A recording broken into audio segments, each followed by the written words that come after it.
Adventure motorcycles have been around for decades.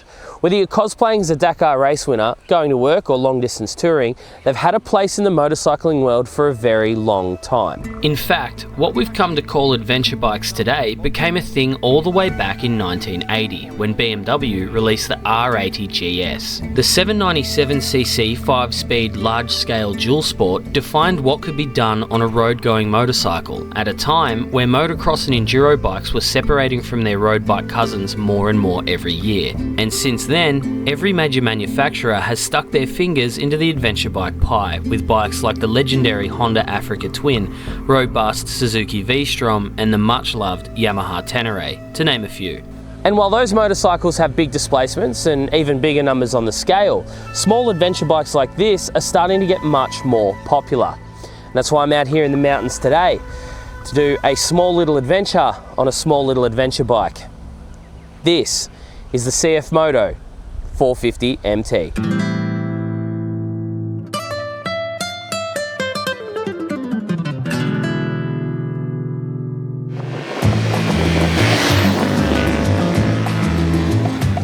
And so, off I rode on a treacherous and daring adventure to Warburton for a meat pie. With winding, twisty roads and plenty of dirt ahead of me, I figured a few detours would be a good idea to really get the most out of the little adventure bike that could. You can tell in the voiceover that I'm smiling when I say this because it's funny. As with most adventures, the first part of my journey saw some highway riding followed by twisty mountain roads, which, unsurprisingly, is where I found the CF MOTO put its best foot forward.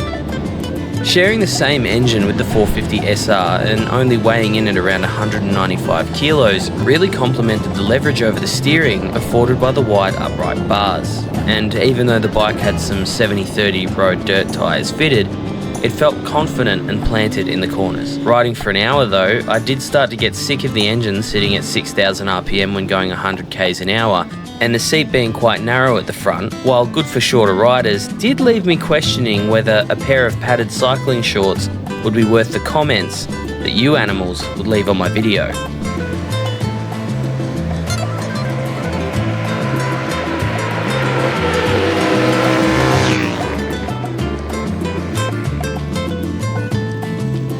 After the road, the natural progression of an adventure bike is of course the dirt. And so my ride led me out to Acheron Way, originally a logging route turned into a scenic road that follows the Acheron River, from a town called Narberthon to the town of Warburton, where the aforementioned meat pie was waiting for me. But that's sort of where the most amount of fun is on this bike, is just chasing gravel roads like this. You know that you've got the suspension and the ground clearance to be able to deal with potholes no matter how big they are, but you've still got good handling on the road for when you're trying to get out here. And because the suspension is so soft, it soaks up all the bumps pretty nicely. So even if you're not riding down a road like this aggressively, as long as you're using your body as part of the suspension, you're not going to have any issues here. Speaking of these little roads too, the throttle response on this bike is extremely snatchy.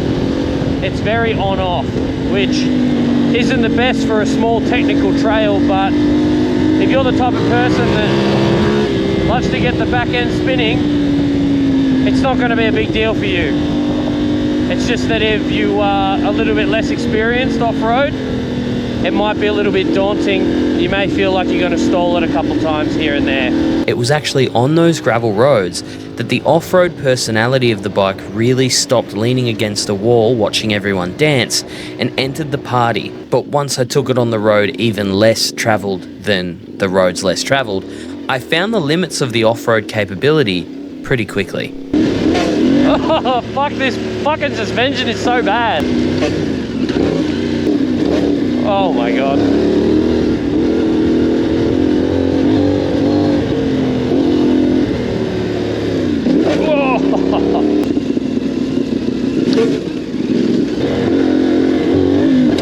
Oh, front end. Yeah, nah, bro, I need to turn around somewhere. Holy crapola. The suspension was noticeably soft and caused countless front wheel hitting the radiator guard type noises, which strangely turned out to be caused by the front wheel hitting the radiator guard.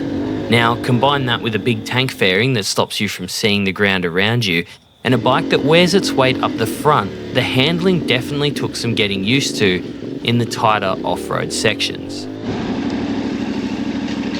As I arrived at the bakery, I tried to avert my gaze from the big capacity adventure bike riders that were staring me down like I'd just walked into the wrong hood. And as I took delivery of my well-earned meat pie and started eating, I looked over at the little adventure bike that could, and even though it felt like a Dakar cosplaying naked road bike, I couldn't help but smile as I thought it had done everything I'd asked of it, without much complaint and plenty of heart.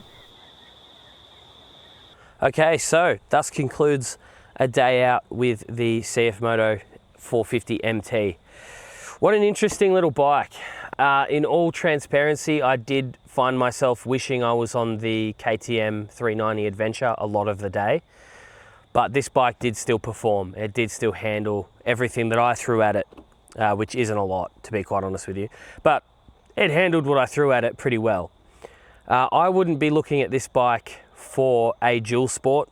If you're wanting to do 50-50 road trail or even 70-30 road trail, I would definitely be looking at something like the KTM EXCs, predominantly the EXCFs, because the 4-strokes are going to be a little bit better on the road. They all come with compliance plates, so as much as they are a competition dirt bike, they can be road registered. You just need to buy the ADR kit and obviously install a key, because they don't come with a key.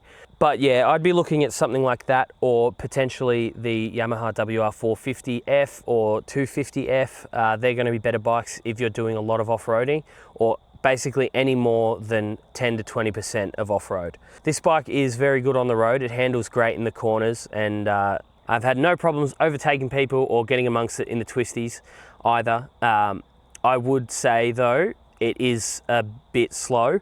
It is just a 450 parallel twin. It's the same engine that's in the CF Moto 450 SR, which is their sport bike engine, which means you do have to rev the hell out of this thing to get it to move, but it does still move. It's definitely not a slouch. I just do miss having 650 power from the R7, and definitely other bikes I've ridden like the T7 or the Aprilia Tuareg as well. If I was looking at an adventure bike, I would still be looking in the 650 category, but it's really difficult to look past this for 10 grand. It's got the off-road riding mode and you know, the traction control and the ABS and all that sort of stuff. You switch it in off-road mode, the ABS on the front wheel stays active, but it deactivates ABS on the rear wheel. You don't really get any creature comforts. There's no cruise control, there's no heated grips or any of that sort of thing. You'd have to go figure out an aftermarket option for that. But for 10 grand to get out there and start going on adventures, it's pretty good. I can't fault it for that. The type of person who should be looking at this bike especially are people who are maybe trying to get into adventure bike riding, and it's a second bike. I definitely wouldn't want this to be my only bike, but then again, there could be worse bikes for that too. I think overall this is a pretty good, solid choice for anyone who wants to go camping, who wants to explore some fire trails, fire roads, stuff like that.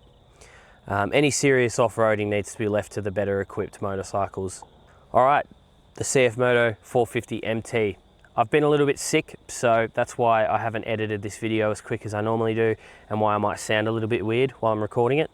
But we are persevering. I'm trying to get as much content out there for you guys as possible. So let me know what you think of this bike in the comments, and let me know what you want to see me ride next. I'm Shandog, you're the audience, and I'll catch you in the next video.